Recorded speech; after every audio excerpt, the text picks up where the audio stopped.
incarcerated, so they knew what it was all about. My son had never been incarcerated. He didn't have no idea what it entails. He didn't have no idea what going. All he had was what he saw on television.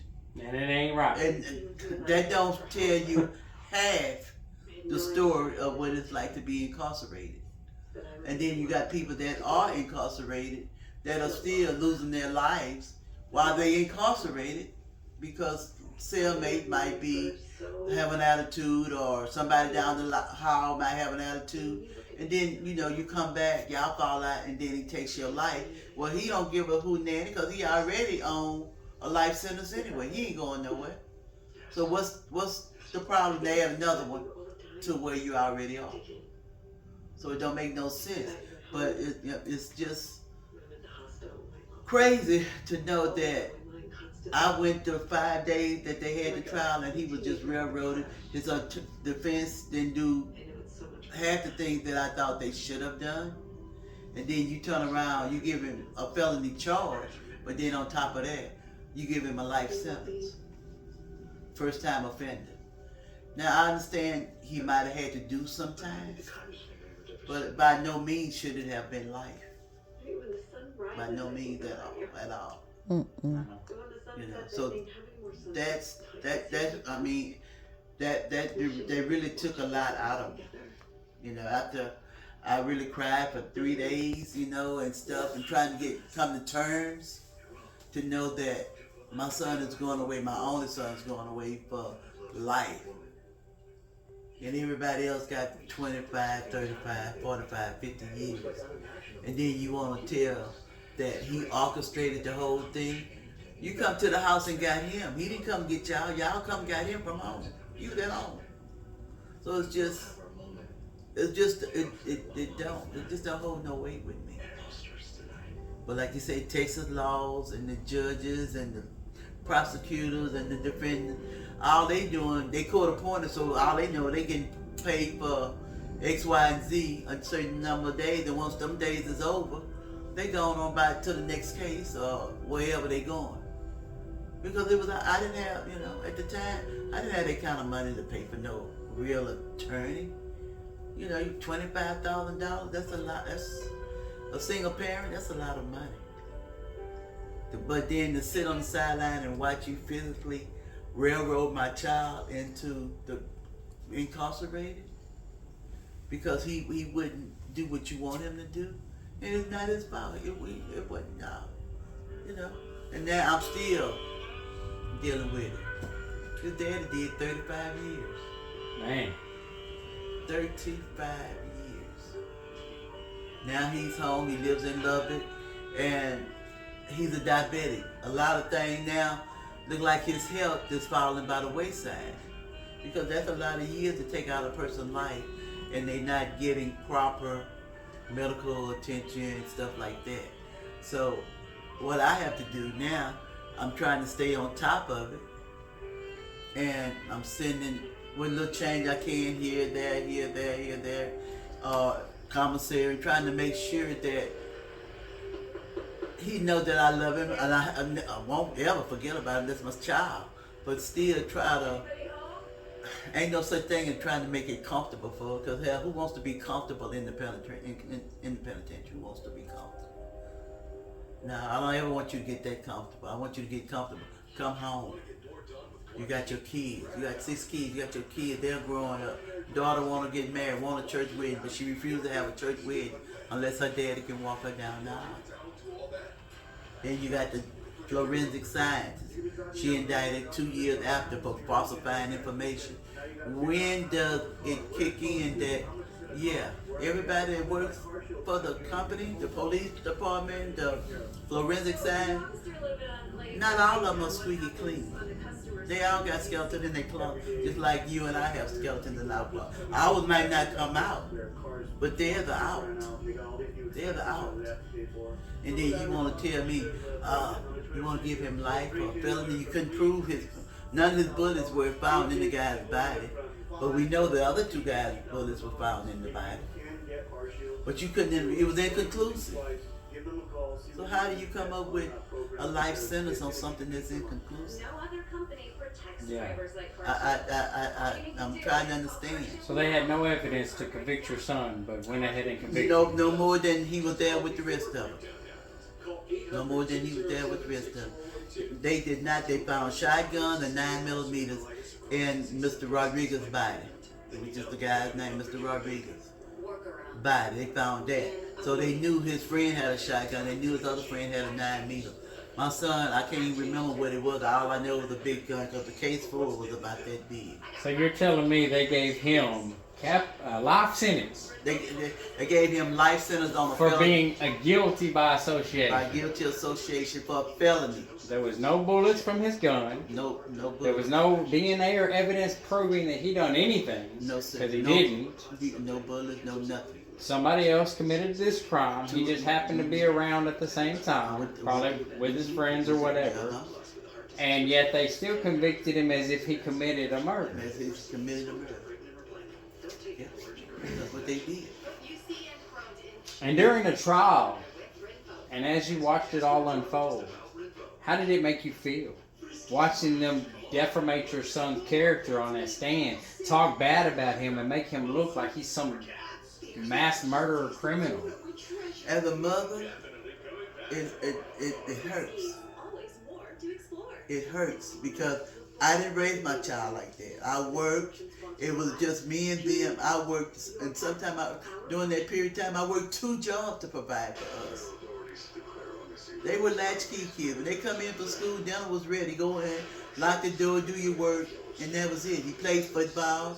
I left work. They was kindness enough at work to let me off sometimes to go to these games when I could. And I knew they was railroading because I didn't do a lot of stuff that was said. I didn't believe it. You couldn't make me believe it. I couldn't do it. I couldn't do it. And then you turn around, you want to tell him all the thing, everything was inconclusive. You didn't find none of the bullets from his gun in the Mr. Rodriguez. And my thing also question, what did he have to gain from starting a gunfight with somebody robbing your neighbor house down the street? What did you have to gain? You and your wife both knew that it was drugs being sold out of that house. Y'all knew it. Yeah. Y'all knew it. She done compiled a list of people coming in and out. You know, you done compile that list, and you on the phone with 911. 911 telling you, no, don't go out there, stay in the house. Don't go out there, stay in the house. You go out there, I got a gun. So what did you have to gain? Were you a part of that drug deal, or part of that, house distributing drugs? Were you a part of that? Because if you're not a part of it, why would you put your life on the line for something that don't belong to you? And your wife on the phone with 911, and after you shot down that person, they just returned fire. And a lot of the bullets from my son's gun were found in like the threshold of the door. Not at one time did he hit that man. Not one time did he shoot that guy. And he was a trained gun shooter. He went to. He was a security guard. He was a security guard that was trained to use a guard. weapon. Yeah. So he could have hit the man He if he could have wanted to hit him hit if he him. wanted to hit him, because he was a security guard at a bank. Mm-hmm. He worked for a bank. So Wow. do you think that justice failed by design? Do you think they deliberately railroaded your son through this system? I do. Because he's a first-time offender. I do. Never been in trouble. I do. And then being a young black man in his mid-20s, yeah, I do. How has this affected you emotionally and mentally through this whole ordeal for the last 15 years of your son being incarcerated? I can't begin to tell you. Some of the nights that I've cried, I wake up, go to sleep, I wake up crying. My missing him, my birthdays that he's missed, his kids' birthdays that he's missed. You can't get that back. You can't get that back. It's gone. All you can do is move forward. You can't get that back. I would love to have had him home with me. I just turned 70 years old. So imagine all the birthdays for 15 years that he's missed. And how old was your son when this happened? When he went to jail, he had to be about 26, maybe 27. So he's a 26-year-old man, never had a crime on his record. Never. And now all of a sudden, because of some other people's crime, they railroad him and give him a life sentence. Yep. And he's 43 now. For being in the same place. Guilty by association. Guilty by association. By association. Do you think that that's a violation of his constitutional rights? Do you think his due process of law was violated? I do. I don't think they did their job. I don't think they did their job because you charge him with a felony. The other guys, all them got capital. He got the lesser charge, but he got the same punishment they got. That's not fair. Like I say, I understand he might have had to do some time, but life wasn't it. Life wasn't it. And like you say, you want to rehabilitate and you want to try to teach him a lesson. Why life? You could have gave him 15, 20 years. How is that rehabilitative? How is that constructive? How is that beneficial to anybody? You give him 30 years for being there, guilty by association. How is that constructive or rehabilitative? That doesn't benefit him at all. At all. And then you take him, he got a set of twins. The boys just turned 16 in January.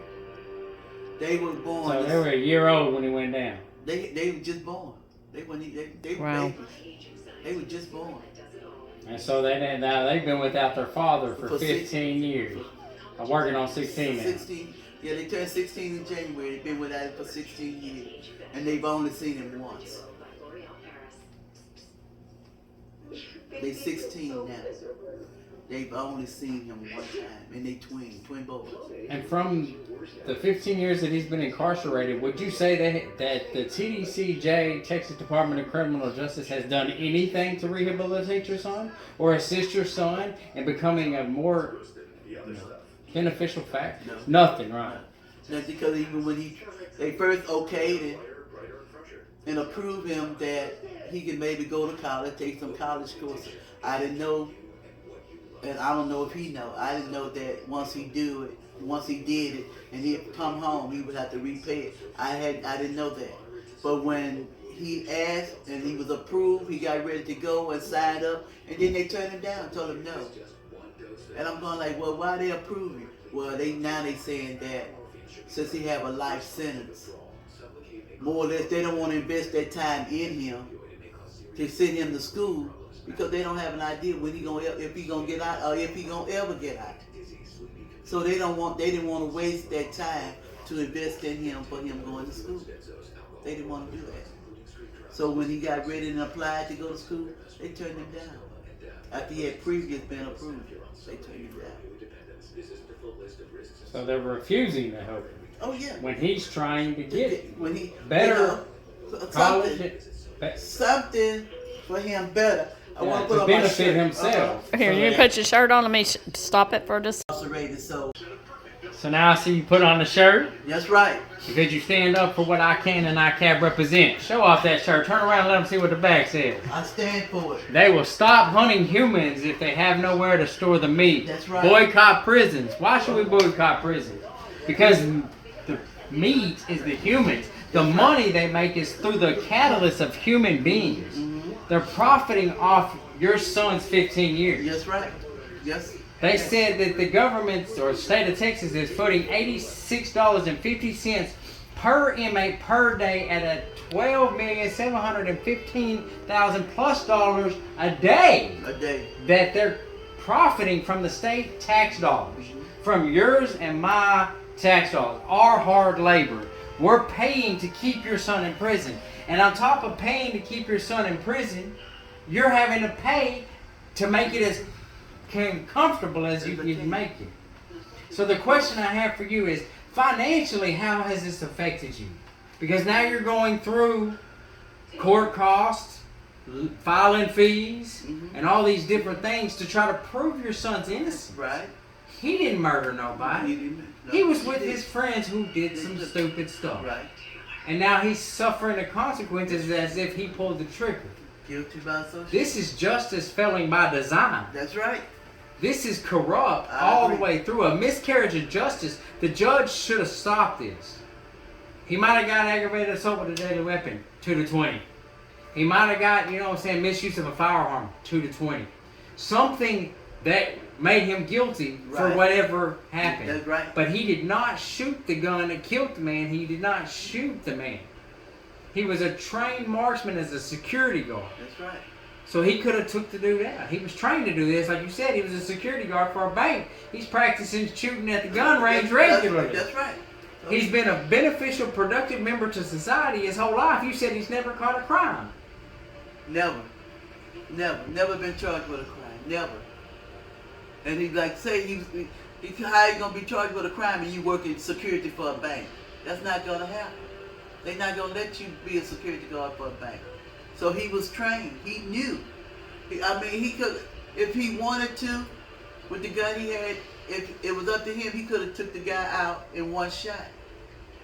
But his words, when he called me, and when they called me and told me that he had went to jail, the first thing I said, well, okay. He went to jail because he might have had a ticket or two. Yeah. So I didn't know it was to this extent until the following day. All right. So being a marksman, he could have been, but he told me, he said, when I called him, and they kept him secluded for, about 4 days before we even knew where he was. So during these 4 days that he's missing, of course, what you think they're doing, they interrogating him. They want him to give up your company, give up this here, do this. You got him in seclusion. His family don't even know where he is. Then he called. When I finally called, I cried because I was so worried because I didn't know where he was. First of all, I prayed. I cried and prayed. I prayed and cried. I say, Lord, thank you, because even though Mr. Rodriguez got killed, he could have very well been my son. Because Mr. Rodriguez was shooting first. But Mr. Rodriguez shot first, and he was a felon with a gun, a 9mm gun. He had a 9mm gun too. So he shot first. He initiated the gunplay. Had he left them alone, I understand. Lord knows I understand it wasn't right. I'm not ever justified saying it was right. But had he left them alone, let them do whatever they're going to do, whether it was right or wrong, he could have very well still been here with us. But you're a felon with a gun, and you shooting at your neighbor's house down the Crosby Stack that you know is a known weed house, dope house, whatever house it was. You already knew. Because your wife got a list of license plate number of people coming in all hours of the night. All hours of the night, what you think they doing? They selling drugs. But you thought, I ain't gonna say you thought enough of your life, you thought less of your life to initiate a gun battle with somebody robbing a house. That wasn't that's not your job. That wasn't your job. And the operator said, no, don't go out there. Here, police is on the way, don't go out there. And then you in a cul-de-sac. Don't forget that. You in a cul-de-sac. You got one way in and one way out. You down here on the corner and they down there in the cul-de-sac. I got a gun. I don't wish him no bad look. I don't wish him no harm. But what did you have to gain? You put your life on the line for somebody that you quote unquote you claim you didn't know. Did you or did you not know him? Because I live here, me and my husband, we've been here 30 plus years.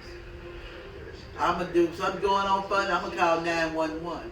But under no circumstances is he or me going out there and getting involved in that. And I know that person got a gun. I'm like, I love me. I love me. And if you rob, all I can do is call, okay, I saw this, I saw that, I saw this, I saw that. And I call the police. I'm not going to go down there and defend my neighbor house down in the corner and get me killed. No, I'm not going to do that. And then it all comes out. After everything comes out, when the police finally get there, well, Mr. Rodriguez dead in the yard. He's been shot a couple of times. However many times, buckshot, shotgun, 9mm, however many times. He's dead in the yard. And then his wife takes the gun, his gun, pick it up out the yard and takes it in the house and hide it. Mm-mm. His 9mm. So when they get there and they doing the investigation, the officer, the first thing he want to know, there's the shell, where's the 9mm gun? Now I'm dumb to the fact. Where's the gun? She done took the gun in the house and hid it up under the dresser. And they told us, we need the gun. Because he's shooting too, so you know you got shells. They got shells down there, he got shells right there. Where's the gun? She took the gun in the house and hid it. So, yes, they railroaded it. And I'm not saying it was right. I hate he lost his life. But you don't initiate a gunfight and you got police on the way and operated on the line telling your wife, don't go out there, don't go out there. And you still go? What were you looking for, a death sentence? What were you looking for? What were you looking for? Then the other girl in the house. Oh, I was in there taking a shower and he come in there with all the rest of them. You mean to sit on that stand and tell me 4 guys come in there to rob a dope house? Everybody is masked up but my son. Excuse my bull cone. Bull cone. If they got their faces covered, why ain't he covered? Who you think he is, Captain Saber, whatever? Why would he go in there unmasked and let you see his face? And everybody else got on masks. Why would he do that? So you're saying that someone got on stand and lied? She said he come in there and he didn't have a mask on. What about the corner-pointed lawyer? You said you had a corner-pointed, right? Because you couldn't afford it because you were a single mother. Two. And they sit there. They didn't do nothing. They sit there. They didn't object. They didn't do nothing. They didn't put him on the stand to tell his side of the story. They sit there. Then when I talk to him, Mr. Rodriguez, somebody got killed, so they gonna do this and they gonna do that. Yeah, but they'll make it right. How you in there taking a shower and then you so scared, you claim you went out the window in the bathroom, butt naked. You in the shower, towel wrapped around you, some shorts or whatever. You went out the window and went over the fence, a wooden fence, a woman climbed a wooden fence, and you hid in the woods until they left. And then you went back in the house to get your key because your car was parked in the driveway. You needed your key to get to your car. So when she got ready to leave out the neighborhood, of course they stopped her. And she's in a frenzy, a panic or whatever. Then she was, I was in the house when they came in. Okay, maybe you were. But you lied about a lot of stuff. You know, because it's on a certain way. If the board's on this side, yeah, maybe you're able to climb that wooden fence. But if the board's on the opposite side, how are you climbing that wooden fence? Barefooted, slippers, house shoes, whatever you got on. How are you climbing that fence? And then you come back in the house after they left to get your car key. That sound railroaded too. They don't sound real. They don't sound real. You talk about that nothing adds up. It doesn't fit. It's not realistic, and yet his lawyer didn't object to this. They didn't object. Didn't try to cross-examine the witnesses. I'm going like, they talked to her, and she said, well, you was in there taking a shower. Yes, I was in there taking a shower. And they come in, and I got scared. I went out the window. Well, you might have also, if you went out the window, then you turn around and went back through that window. Did you go in back through that window, or did you go in back through the door that they just opened? What is it? How were you able to climb back into the same window you just went out of? And you was in the bathroom, taking a bath, taking a shower, whatever you were doing in the bathroom.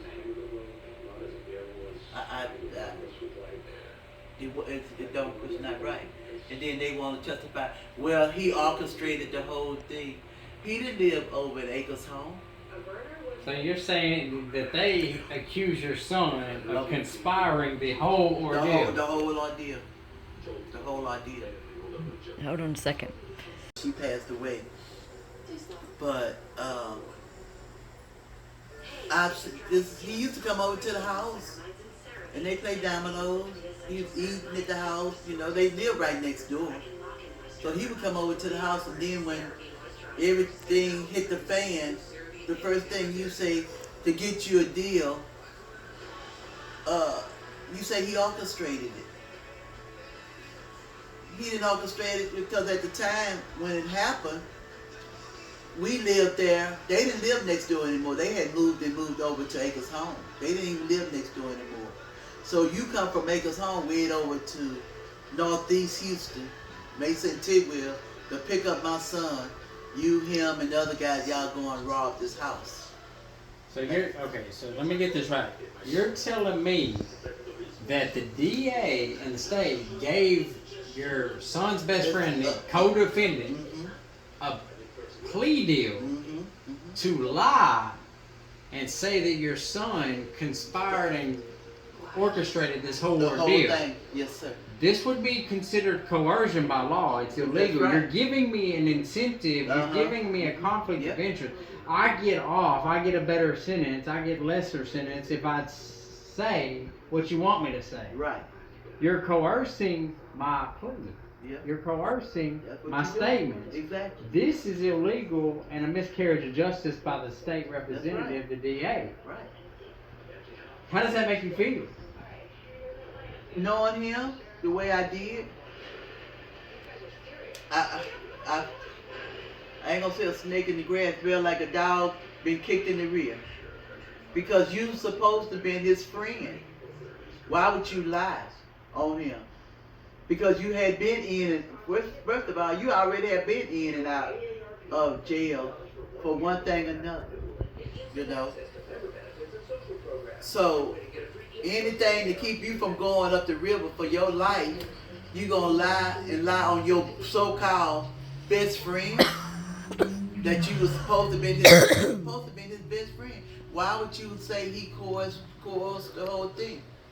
There's no way my son could have planned the whole thing, because it's just like a turtle in a shell. If you take that turtle out that shell, he lost. He lost because he's out of his element. And my son was out of his element. We never lived in Acres home. My son wasn't familiar about Acres home no more than going over his best friend's house, playing dominoes, maybe having some drinks or whatever, and back home. But they knew, they knew him. You know, so they all come over there. They all come to my house where I used to stay to make plans to do this. You know, eating money. I've always told my son, eating money ain't always good money. You know, so they made a plea deal in order to get him to throw my son up under the bus for something he didn't do and he never done before. And they didn't use, and they didn't use factual evidence to support your son murdering, because he didn't murder. There was no bullets of your son's gun found in the man, only the bullets of the co-defendants. There was no DNA of your son found at the crime scene. There was no eyewitnesses saying he shot the guy. There was only a co-defendant that was offered a plea deal from the DA to throw your son under the bus, as you using your terminology. Okay? So this is when justice fails by design. Yeah. This is a deliberate, intentional conspiracy by the state representatives and officials of the courts. And a lawyer, they represented your son, clearly didn't object or do his job. The judge didn't object to the DA stepping outside of the Constitution, stepping outside of the due process of law, stepping outside of what is righteously to be done in a court system. In effect, this here has to be told to the world. And that's what we're going to do. We're going to put this out for the world to see. And from what I understand, you've got a Mr. Daigle, right, a fellow inmate with your son. Right. That is actually a barred lawyer that is representing your son as a jailhouse lawyer to assist. Right. That's right. And he runs a project called I.C.A.N project, I.C.A.N. which is what your shirt represents, I.C.A.N. I.C.A.N. And he also is a founder of the I.C.A.N World Corporation that funds and operates Yes, sir. the I.C.A.N.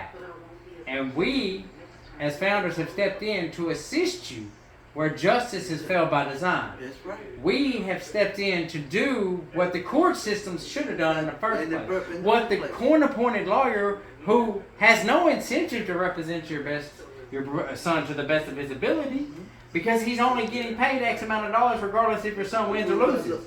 Amen. So he has no incentive. So he allows the court systems to corrupt justice and fail your son by design. That's right. To fail the whole Harris County by design. To imprison somebody for something he didn't do and give him a life sentence for his first offense. First offense. Yes. That's exactly what they did.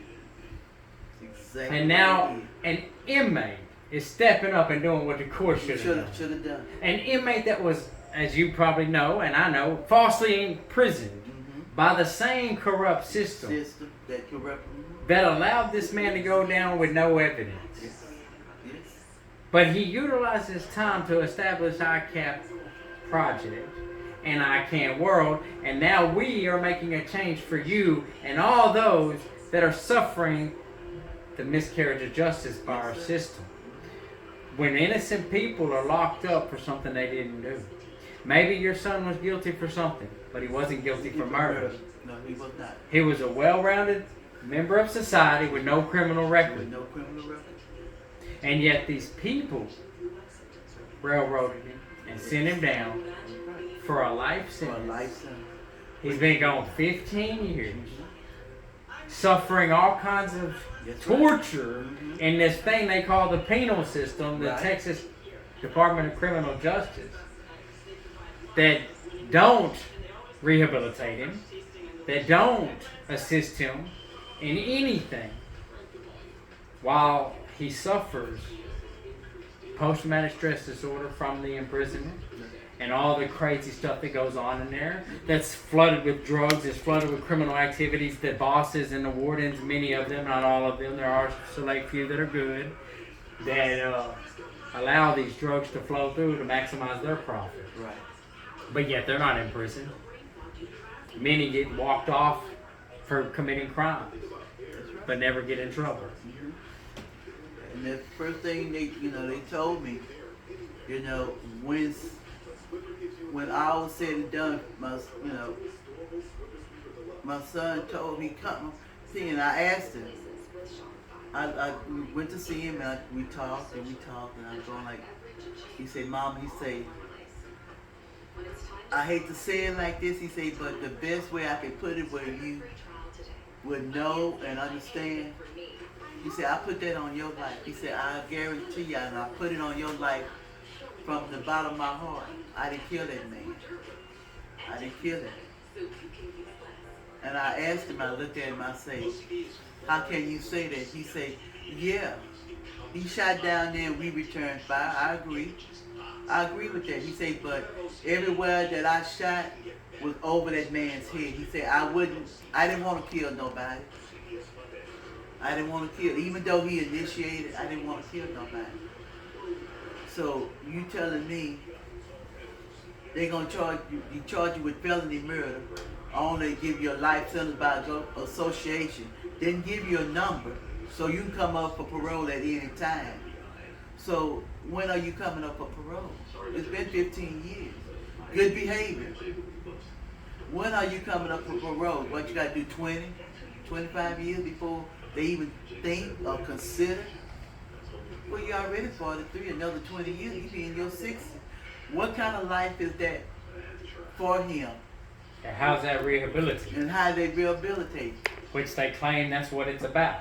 It's about rehabilitation. How they rehabilitate? Because if, Lord forbid, that if he's there for that much longer, what is he gonna be able to do when he come home? Hopefully, I'm still around. If Lord see fit, he's gonna have to have something to fall on. What he gonna fall on? See, that's what you're doing. You keeping them for all this time, and you claim you rehabilitate. Yeah, that's why they going back in 2 to 3 years. They don't see no future. They behind times as it is. They don't know nothing about this, all this electronic AI, this, that. My son has some knowledge of computers. I guarantee he ain't no dummy. But if you keep him this long, you talking about rehabilitate, what is he gonna be good for? Yeah, 30 years of technological advances is a long It's time. a long time. Especially when AI's producing everything It's now. a long time. It's a long time. I don't want him to come home and all he can do is sit there and play video games. He needs to have a life. You can't make up for the 15 years that you've missed in your kid's life. You can only go forward. But he has to be able to get out and be profitable to himself or even to society to be able to take care of himself. I don't want him going back. Whether I'm here or gone, I don't want him going back. I don't want him to ever go back. Now you know what it's truly like. You done seen people hang themselves. You done seen inmates shank other inmates. You have seen some things that you never knew. That you never seen. Not saying that they didn't exist. It's just stuff that you see on TV. But now you've seen it full, visual. And my dad always say, what your eyes can see, your heart can testify. So you've seen these things. You can tell these people about these things that you've seen. You seen homeboy hang himself. He couldn't deal with it. Watch people die on drugs every day. Die on drugs. OD right there in front of you. You Watch might people get stabbed. You might have seen a couple of these old folks over there gang up and do whatever to the newcomer. And take his concert, beat him up, take his thing, got hair flat. Yeah, take his manhood. I mean, you have seen this with your own eyes. You think this is what I wanted, but I never wanted this for you.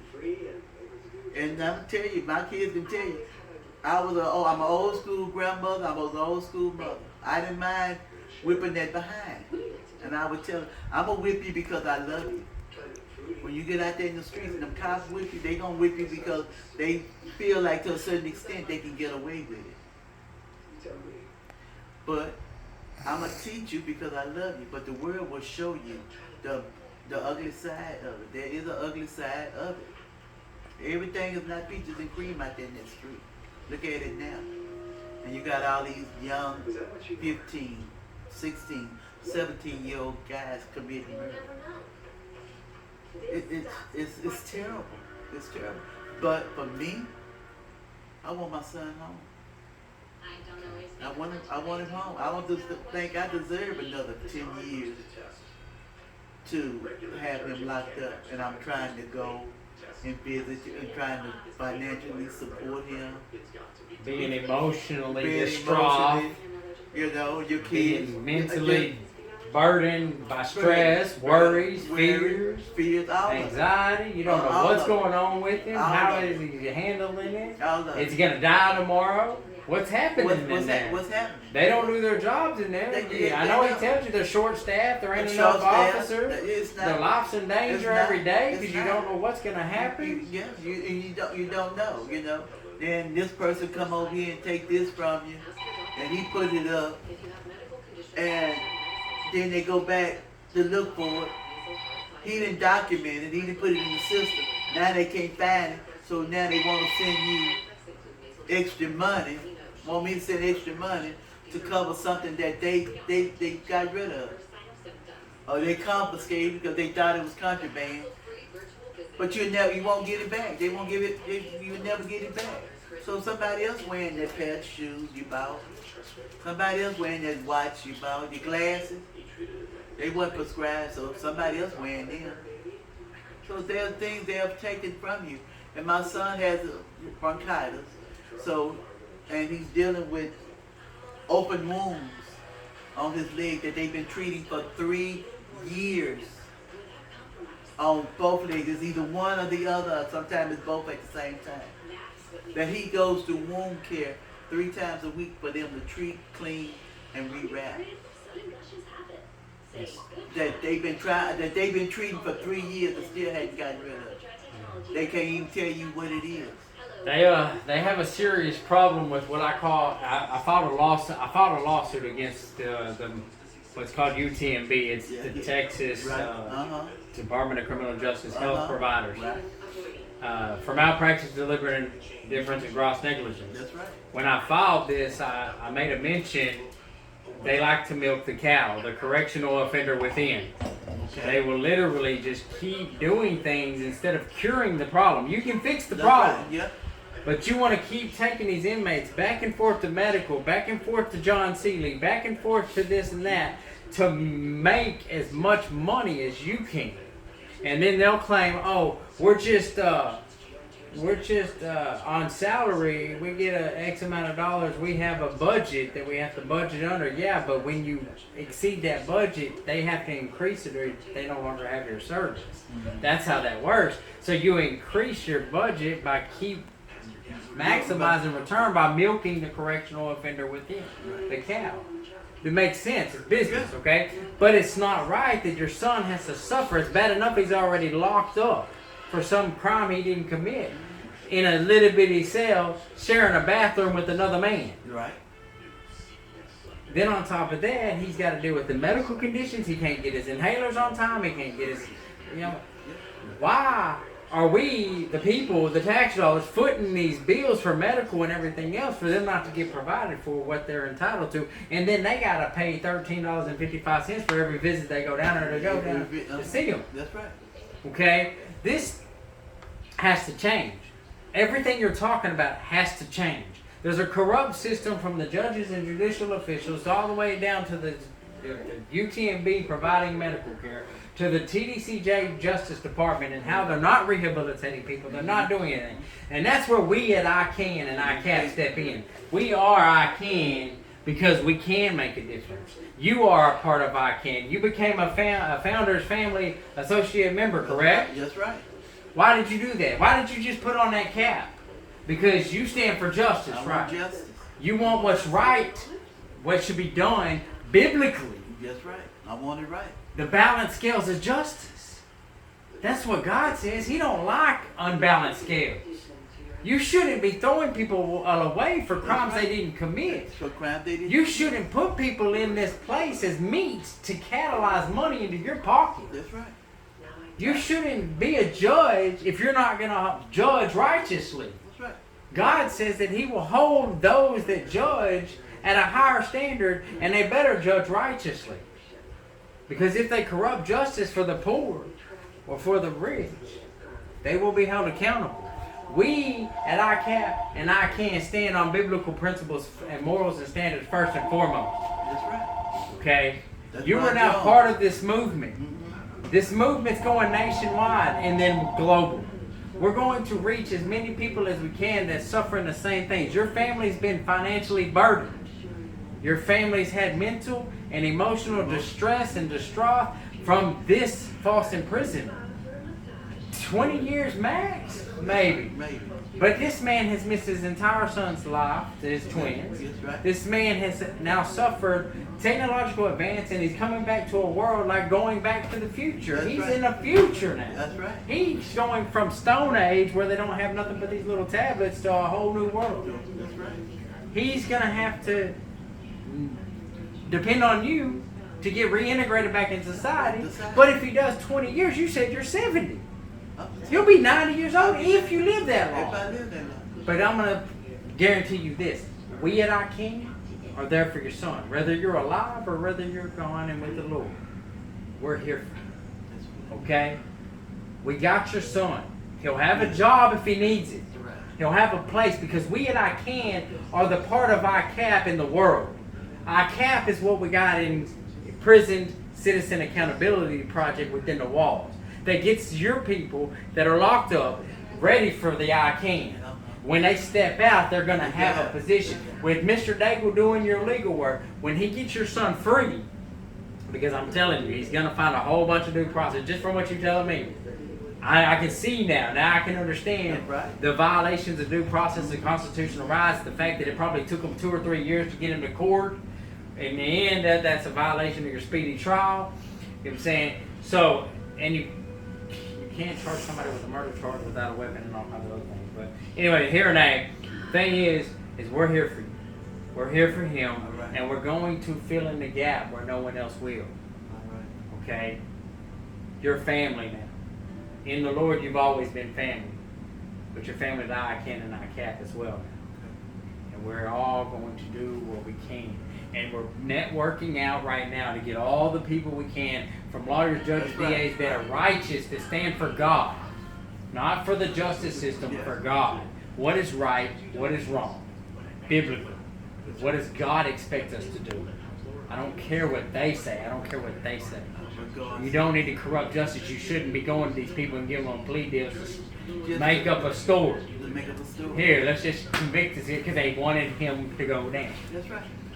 Okay. You're the only one. But you've put on the cap to fill in the gap. That's right. You've put on the cap to stand up and be the hands and feet of Jesus. I'm going to be there. Amen. I'm going to be there. Yeah. That's what I'm talking about. And I think I wear it well. I think you do. You look good in white. I think I wear it well. Because I brought him home. And like I say, with this ailment, his leg, he didn't have that before he went in. Never had that. He played football, basketball. He never had any sores or none of that on his leg. So what happened? Man, then you lock in, you got a gaping hole on your leg that you have to have treated 3 times a week. So if you get out, you got medical bills you're going to have to take care of when you get out. Yeah, because now you're not going to have prison taking care of you. You're going to have to foot that bill yourself. And he's asthma and bronchitis.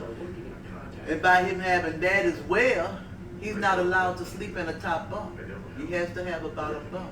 So he has all kinds of stipulations on him while he's even incarcerated. But y'all